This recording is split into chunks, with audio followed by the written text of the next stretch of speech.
Oh, hey, welcome back to Black Light Garage. I was just looking at a calendar here, trying to figure out when would be a good time for me to start using fuel injection rather than a carburetor. I think I found the day right here. Yep, definitely. Right here. The 12th of never. You don't know why? Well, let's get into it.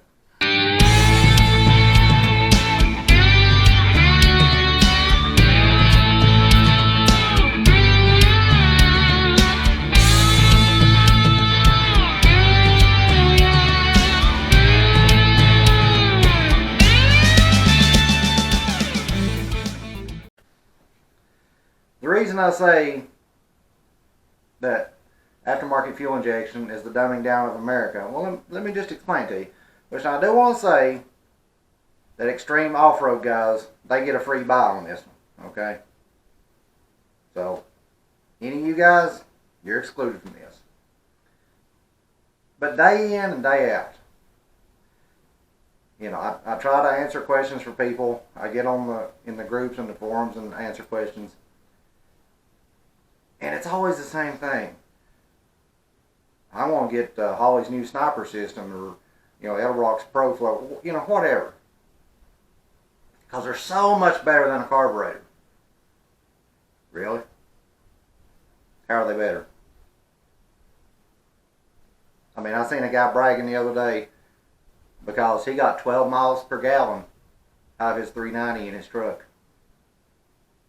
Because he had a Holly sniper system. Okay, that's pretty good. And I commented back to him, I got 13 miles per gallon out of mine and saved $2,000 because I used a carburetor. It's easy to do, but people don't get that. They want, something to do everything. They won't be able to plug a laptop in and it do everything for them because they don't understand how a carburetor works. Or they don't know how to recurve their distributor.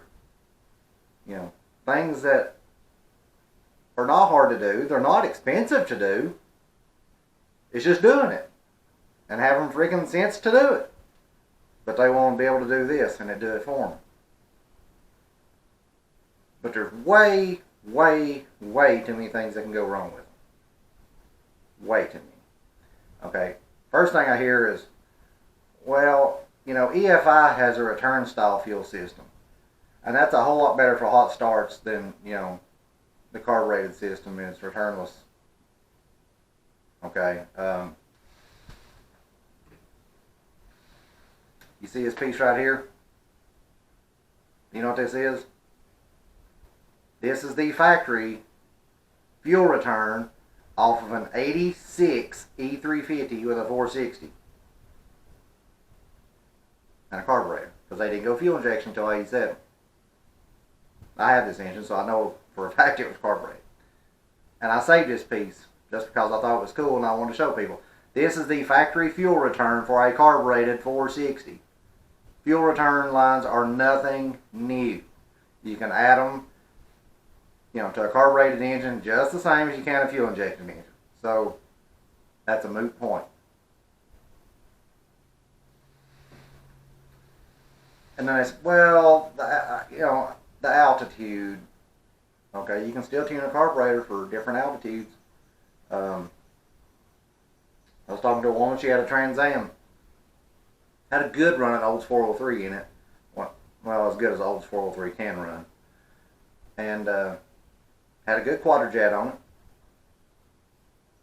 She's going to go fuel injection. I said, why? Well, I live out next to the Rocky Mountains, and a quadrojet can't compensate for, the altitude out here. Really? Do you know how many hundreds of thousands of quadrojets have went near and around and over the Rocky Mountains? But she had to have fuel injection. Took it to the shop, got it put on. It messed up and ruined the engine. Like, put a fork in it, it's done. Ruined.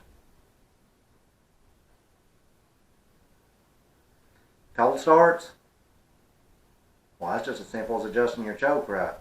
I mean, I'm not so lazy that I can't get in my car and mash the pedal, go, and then turn the key. If you ain't got the energy to mash your pedal twice and then turn the key, you probably don't need to be driving, because you're probably too lazy to mash the brake too. I'm just saying, that's not really, unless you're living in Antarctica or something, then fuel injection might be an advantage there. I hope you don't live in Antarctica. But then I'll see people like, when I put the engine back in my truck, I changed it over to Holly or Edelbrock, whoever, fuel injection, and I got 2 more miles per gallon. Do you really think it was the fuel injection that done it? Or is the fact that you have a new engine that everything seals, has compression, did you ever think that might be where your increased mileage come from? You replaced the old, worn out engine with a fresh engine? I mean, it's kind of, come on, it's common sense here. But people don't have common sense anymore. They only do what their phone or laptop or whatever tells them. I mean, it just baffles me. And I know people's going to get mad because I'm saying this, but it's the truth. The truth ain't always pretty, but that don't stop it from being the truth, okay? Now, let's take a look. To figure out what size carburetor you need, and we're talking strictly for the street or for a truck, we're not talking drag racing, okay? It's simply cubic inches times RPMs divided by 3,456. Give you how many CFMs you need. So, I took a Ford 390. 4,500 RPMs, because let's face it, if you've got a hydraulic camshaft in one of those engines, you'll be lucky if it turns 4,500. Those springs are weak. But, we're going to say 4,500. You need 507 CFM. That's it. A 464, 4,500 RPMs, 598 CFM. And isn't that ironic? Does anybody remember all those Holly 600s that came on the Ford 460s in the trucks and vans? It's almost like Ford actually knew what they needed on them. Go figure. A 302, 5,000 RPMs, 436 CFM. That's it. Now I know some of you are saying, well now the Boss 302 came with a 785 and yes they did. And how many more RPMs were those engines capable of turning? Plus, let's not forget, it's a selling point. People see, that engine, that big carburetor, solid lifter camshaft, it's selling points. Did the 428 Super Cobra Jet need, I think I had a 735 on them. Well, technically, no. But it was still a selling point. Now, if you're going to go drag racing or something, yes, that's a whole different ball game. We're talking about on the street, okay? Or we're talking about using a truck. You don't need that big of a carburetor. And you'll get better fuel mileage, and the engine will last longer because you're not washing the oil off the cylinders. Now, can you take a big carburetor and detune it to make it run on a small engine? Sure you can. You absolutely can. But why do it? Why not put what needs to be on it?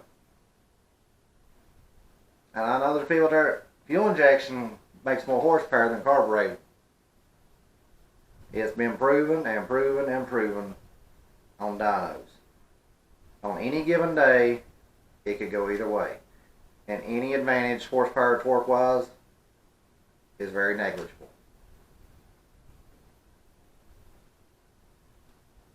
So why not get the right size carburetor, set it up properly, and save $2,000? Carburetors aren't some kind of voodoo. Well, quadrajets kind of are, but actually I like quadrajets. There's 2 types of quadrajets. There's good ones and there's junk. They don't have an in-between. They either work good or they're garbage. Now, you couldn't run fast enough to give me an Edelbrock carburetor. I use two types of carburetors here. Holley, Quadrajet. With the occasional Autolite or Motorcraft 2-barrel thrown in, but usually Holley or Quadrajet. You know, one of the biggest things that I see people get wrong when they're putting an engine together and why they think fuel injection will help them out, they've got a horrible engine combination. The combination is what makes or breaks an engine. But I see it all the time, and it for some reason it's the very worst in the Ford FE world. They're like, got my grandpa's truck, it's got a 390 in it, so I want to put a big cam in it, but I want to use the stock valve springs and stock push rods and stock everything else. Okay, number one, they don't understand, yes, it's a 390. Okay, yes, 390's powered a lot of fast cars like a 68 Mustang or the old GTA Fairlanes and stuff, but they don't realize it's not the same 390. Same engine family, yes. But, you know, those, like GTA Fairlanes were like 10 and a half to 1 compression. And the grandpa's truck was like 7.5 to 1. So, you know, it would burn kerosene if you needed it to. But they can't understand that, so they go ahead and put a big thumper cam in it so it'll sound cool going through Sonic. They won't change the rear end gear. They won't change nothing else about it. So they got a camshaft that makes its power from 2,500 to 7,000. And they got a intake that starts choking up at 4,000 or 4,500. They got airplane gears in the rear end. And then when they go to pull their boat to the lake, they wonder why little 4-cylinder S10s are passing them on the interstate. And they say, well, that carburetor, it runs rich all the time. It ain't the carburetor's running rich. You have no compression to even burn the fuel that you're dumping into because of that stupid camshaft that you just had to have. Fuel injection can't fix that. I don't, you know, people are working on vehicles now and they don't have the slightest clue how the internal combustion engine works. They really don't.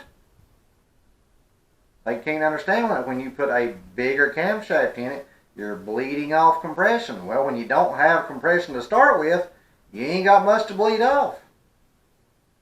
So you end up with just a dog of an engine. But they can't understand that, and fuel injection will fix that. No. There's actually times that fuel injection can get worse fuel mileage. Especially if you don't give it total control and let it control the timing and distributor and all that too, because a lot of people won't do that. And you can actually come out getting worse fuel mileage than you would with the right carburetor. They don't understand that either. But there's so many sensors, so many things that can go wrong, yeah, with those fuel injection systems. A background can cause them not to run. Carburetor don't care if you got a background. It could care less. And still just sitting there. Yep, background, don't care. I'm still pumping fuel. Still dumping fuel in, yep. Or we even get real high tech. What if there's a solar flare like you see on all these Discovery Channel and all that? Now that computer ain't gonna work. None of that. Carburetor, no, still don't care. I'm still here just dumping fuel in. Yep. I mean, you ever hear the old saying, you know, KISS, keep it simple, stupid? Well, that's what carburetors are. And, you know, they've been working for well over 100 years now. Probably going closer to 150 years now. I ain't exactly sure when the first carburetor came out, but, you know, we're probably getting close, somewhere between 125, 150 years probably. I mean, save your $2,000 and spend it on elsewhere in the vehicle, because it's not needed. All you need is common sense and the right combination and the ability to tune an engine. Read the spark plugs. Yes, get you a air fuel gauge and install in the exhaust or whatever if you're not that good at reading. And that'll help you. But you don't need a laptop and a $2,000 system to do it. So, I'm just being, I know some of you's going to be mad because of what I've said, but it's the truth. You know, I'll be honest, you know, if Holly was to call me up right now and say, hey, would you like one of the new sniper systems? Nope. But I'll take one of your carburetors. I will run carburetors until the day I'm absolutely forced to not run a carburetor. Until then, we're staying old school over here because there's no school like old school, and we're staying carbureted. So, I hope this helps some of you. If some of you got mad because of what I said, well, I'm not sorry. It's the truth. But I hope this helped somebody. Hope it brought somebody back to your senses. Be sure and hit the thumbs up, like, subscribe, and stay tuned. I'll be back with another one. See you.